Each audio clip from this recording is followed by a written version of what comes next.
السلام علیکم، welcome to my YouTube channel relation with Islam. امید کرتی ہوں آپ سب خیریت سے ہوں گے۔ آج کے اس ویڈیو میں ہم پڑھیں گے صحیح بخاری کی حدیث نمبر 86۔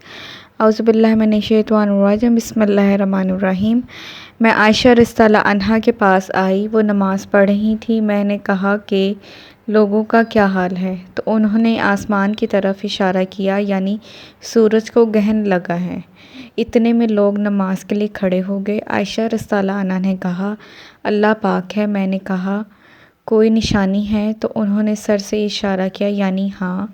پھر میں بھی نماز کے لیے کھڑی ہو گئی، حتیٰ کہ مجھے غش آنے لگا تو میں اپنے سر پر پانی ڈالنے لگی۔ پھر نماز کے بعد رسول اللہ صلی اللہ علیہ وسلم نے اللہ تعالیٰ کی تعریف اور اس کی صفت بیان فرمائی۔ پھر فرمایا، جو چیز مجھے پہلے دکھلائی نہیں گئی تھی، آج وہ سب اس جگہ میں نے دیکھ لی، یہاں تک کہ جنت اور دوزخ کو بھی میں نے دیکھ لیا، اور مجھ پر یہ وحی کی گئی کہ تم اپنی قبروں میں آزمائے جاؤ گے۔ مسل یا کرب کا کون سا لفظ؟ اسما نے فرمایا، میں نہیں جانتی۔ فاطمہ کہتی ہیں، یعنی فتنہ دجال کی طرح آزمائے جاؤ گے۔ کہا جائے گا قبر کے اندر کہ تم اس آدمی کے بارے میں کیا جانتے ہو؟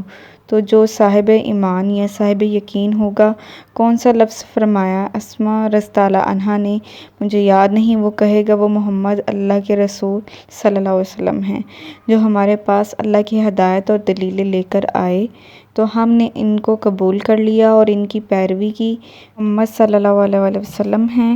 3 بار اس طرح کہے گا، پھر اس سے کہہ دیا جائے گا کہ آرام سے سو جا، بے شک ہم نے جان لیا کہ تو محمد صلی اللہ علیہ وسلم پر یقین رکھتا ہے، اور بہرحال منافق یا شکی آدمی میں نہیں جانتی کہ ان میں سے کون سا لفظ۔ اسما رضی اللہ عنہا نے کہا، تو وہ منافق یا شکی آدمی کہے گا کہ جو لوگوں کو میں نے کہتے سنا، میں نے بھی وہی کہہ دیا، باقی میں کچھ نہیں جانتا۔